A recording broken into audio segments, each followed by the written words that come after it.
सर्द रात और चारों तरफ सन्नाटा पसरा हुआ था और उस सन्नाटे को चीरते हुए अभिमन्यु अपनी बाइक पे बैठे अपने घर की ओर जा रहा था। आज काम करते करते समय का पता ही नहीं चला। रात के करीबन 1:30 बज रहे थे। आज अभिमन्यु ओवर टाइम करके अपने घर की तरफ जा रहा था। ठंड होने के कारण रास्ता भी बिल्कुल सुनसान पड़ा हुआ था। रह रहकर 1-2 गाड़ियां दूर कहीं दिखाई दे रही थीं और रात के अंधेरे में कुछ उल्लुओं की भी आवाज़ें सुनाई दे रही थीं।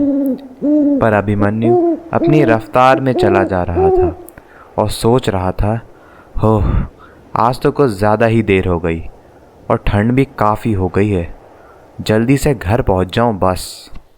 अभिमन्यु का घर शहर से काफ़ी दूर एक गांव में था, तो आने जाने में काफ़ी समय लगता था और शहर से गांव जाने के रास्ते में एक बहुत घना जंगल भी पड़ता था और वो रास्ता रात के समय तो सुनसान रहता ही था, बल्कि दिन के वक्त भी वहाँ ज़्यादा लोग आते जाते नहीं थे। स्ट्रीट लाइट की हल्की हल्की रोशनी ठंड के कोहरे को चीरते हुए रोड पे पड़ रही थी और अभिमन्यु उसी कोहरे में चला जा रहा था।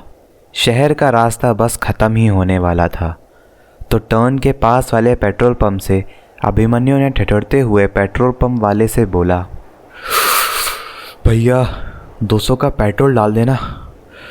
ओह, आज ठंड कुछ ज़्यादा ही है ना? हाँ भैया, ठंड तो आज रोज़ से कुछ ज़्यादा ही है।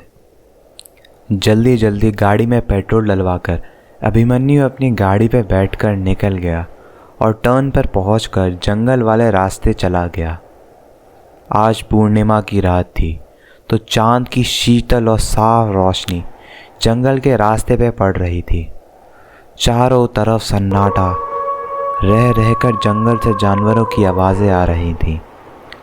आज बड़ा ही अजीब सा सन्नाटा पसरा हुआ था जंगल के रास्ते, मानो पूरे जंगल में एक अजीब सा दुख बसा हो। और अभिमन्यु भी अपनी गाड़ी चलाते समय यही सोच रहा था कि आज रास्ता कुछ अजीब सा लग रहा है।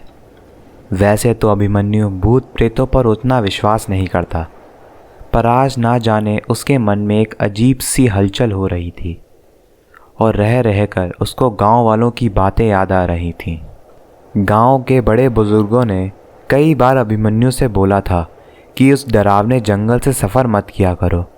ना जाने कितने नौजवानों और बच्चों को निगल गया था ये जंगल, पर हर बार अभिमन्यु मना कर देता और बोलता, ये सब दकियानूसी सोचे हैं, कुछ नहीं है उस जंगल में। पर आज अभिमन्यु को डर लग रहा था कि क्या हो जाए उसके साथ इस घने कोहरे वाले जंगल में, और यही सोचकर उसने अपनी गाड़ी की रफ्तार बढ़ा दी। पर वो अभी कुछ दूर ही गया था कि उसकी गाड़ी 1-2 झटकों के बाद रुक गई।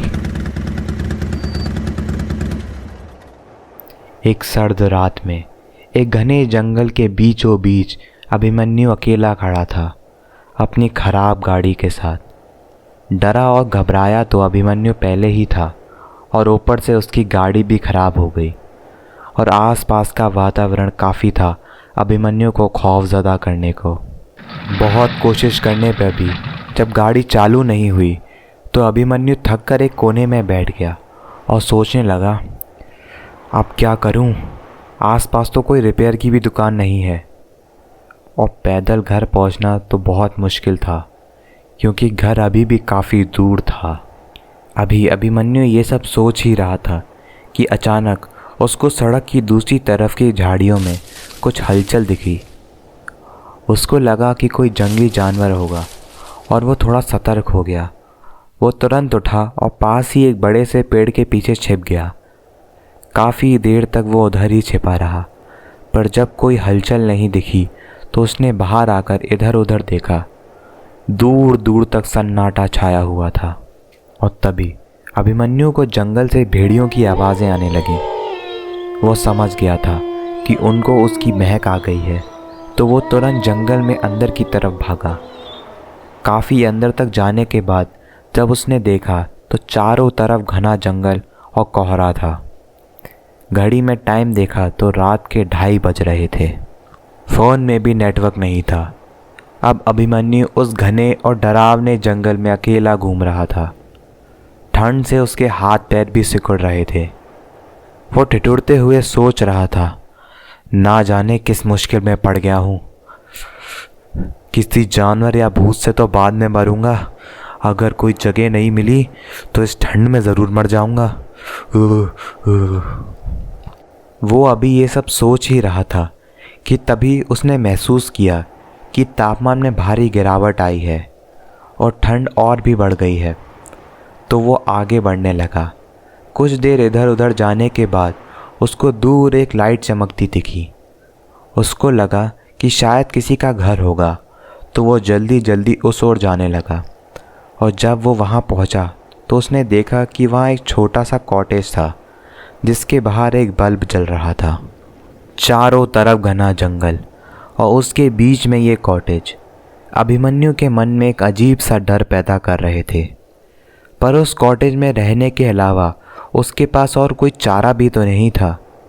इतनी ठंड में वो गाड़ी लेकर कहाँ तक जाएगा? ये सब वो अभी सोच ही रहा था कि तभी एक ठंडी हवा का झोंका उसके कानों के पास से होते हुए निकला। अभिमन्यु थोड़ा सहम गया, फिर हिम्मत करके वापस कॉटेज की तरफ आगे बढ़ा और कॉटेज के गेट के पास पहुंचकर उसने देखा कि उसके गेट पर एक बरसों पुराना ताला लटका हुआ था। यह देखकर अभिमन्यु बल्ब की तरफ मुड़ा और सोचने लगा, शायद कभी कभार लाइट आ जाती होगी तो जल जाता होगा। वो उस टूटे से ताले को हटाकर अंदर गया तो चारों तरफ जाले और अजीब सी बदबू आ रही थी। अभिमन्यु जाले हटाकर अंदर गया और कुछ लकड़ियां इकट्ठी करके उसने आग जलाई और हाथ तापने लगा कि तभी उसको ऐसा लगा कि कॉटेज के बाहर कुछ हलचल हो रही थी।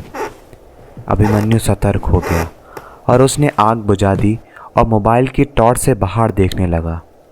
दूर दूर तक सन्नाटा पसरा हुआ था, बस कुछ उल्लुओं की आवाज़ें आ रही थीं। अभिमन्यु को लगा कि शायद ये उसका वहम था और वो जैसे ही मुड़ा फिर से आवाज़ आई बाहर किसी के चलने की। अब अभिमन्यु डर से काँप रहा था। उस कड़ाके की ठंड में भी उसको पसीने आ रहे थे। वो कॉटेज का गेट बंद करके एक कोने में चुपचाप बैठ गया। डरा और सहमा अभिमन्यु एकटक बाहर लगे बल्ब को देख रहा था और भगवान से प्रार्थना कर रहा था कि तभी वो जल रहा बल्ब भी बंद हो गया और एक काली परछाई अभिमन्यु को कॉटेज की खिड़की के पास दिखाई दी।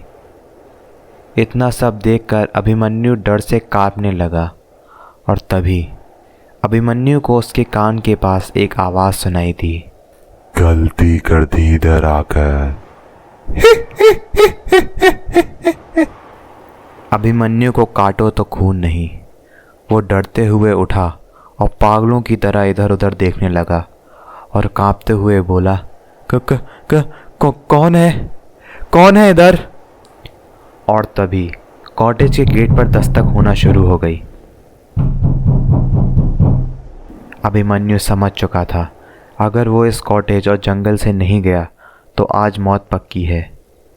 अभिमन्यु कॉटेज की खिड़की से बाहर निकला और भागते हुए मेन रोड तक जाने लगा। एकदम शांत पड़ा जंगल मानो एकदम से जाग गया। कुत्तों के भौंकने, भेड़ियों की आवाज़ें पूरे जंगल में फैल गईं। पर अभिमन्यु इन सबको नज़रअंदाज करते हुए भागता ही जा रहा था।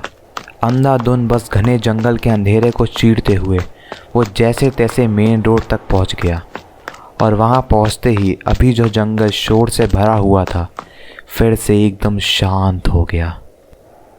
अभिमन्यु अभी सांस ले ही रहा था कि तभी उसकी नज़र मेन रोड पे गई। दूर दूर तक उसको अपनी बाइक कहीं नहीं दिखाई दे रही थी। उसको लगा शायद वह जल्दी जल्दी में जंगल की दूसरी तरफ से बाहर निकल आया था, पर परेशानी अभी भी वही थी। इस ठंड भरी रात को पार कैसे किया जाए? टाइम देखा तो रात के 3:15 हो रहे थे और अभी भी सुबह होने में समय था। तो फिर क्या कर सकता था अभिमन्यु। वह रोड पर आगे चलने लगा। वह अभी थोड़ा आगे ही गया था कि एक अजीब सी आवाज़ उसको सुनाई दी।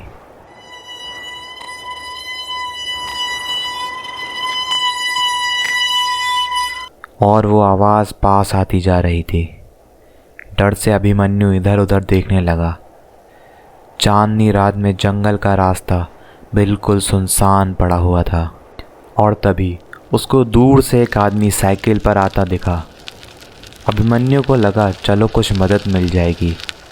उसने हाथ दिखाया तो वो साइकिल वाला अभिमन्यु के पास आकर रुका और बोला, बेटा यहाँ क्या कर रहे हो, वो भी रात के इस वक्त? ये जंगल सुरक्षित नहीं है। तो अभिमन्यु ने अपने साथ घटी सारी बात उस आदमी को बताई। अभिमन्यु की बात सुनकर वो आदमी अभिमन्यु के साथ चलने लगा।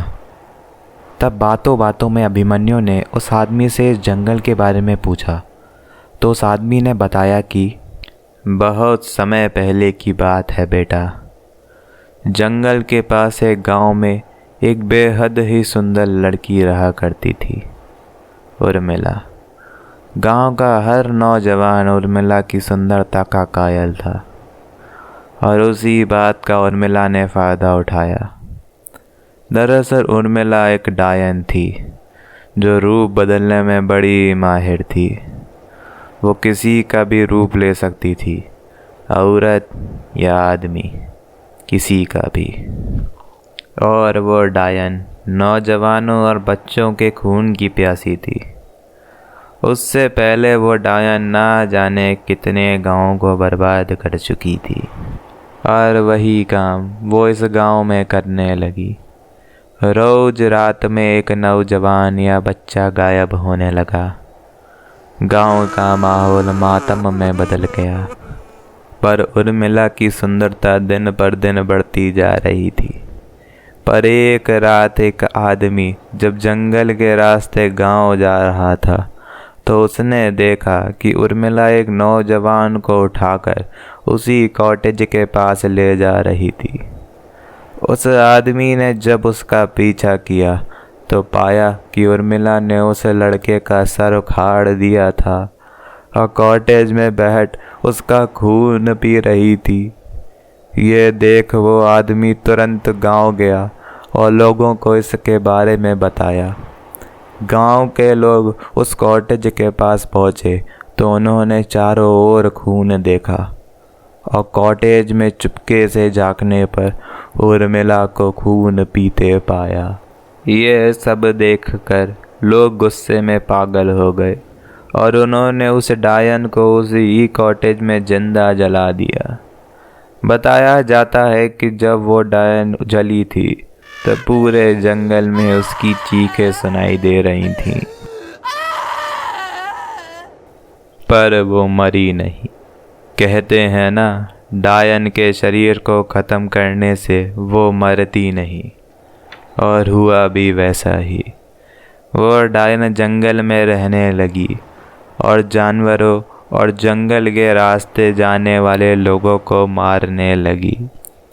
ये सब सुनकर अभिमन्यु बोला, बाबा क्या कहानी है, मज़ा ही आ गया।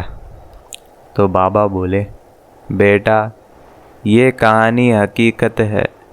ये रास्ते सदियों से सूने पड़े हैं, पर तुम यहाँ क्या कर रहे हो? गलती कर दी इधर आकर। ये सुनते ही अभिमन्यु पसीना पसीना हो गया और जैसे ही उसने बाबा की तरफ देखा तो अब ना वहाँ कोई बाबा था और ना कोई साइकिल। अभिमन्यु की आंखों के सामने वही डायन थी और जो एक डरावनी सी हंसी हंसते हुए बोली, बहुत इंतजार किया है मैंने, आज शिकार आया है हाथ। और अगले ही पल वो डायन अभिमन्यु को पकड़कर खींचते हुए जंगल में ले गई। पूरा जंगल अभिमन्यु की चीखों से गूंज रहा था और कुछ ही देर में जंगल फिर से शांत हो गया। आज भी गांव के लोग अभिमन्यु को ढूंढ रहे हैं, पर अभिमन्यु की बाइक के अलावा और कुछ नहीं मिला उनको। और वो बाइक भी उन लोगों को जंगल की शुरुआत में मिली, जहाँ पर एक बोर्ड लगा था, this road is abandoned from 1965। यानी पिछले 55 सालों से ये रास्ता बंद था।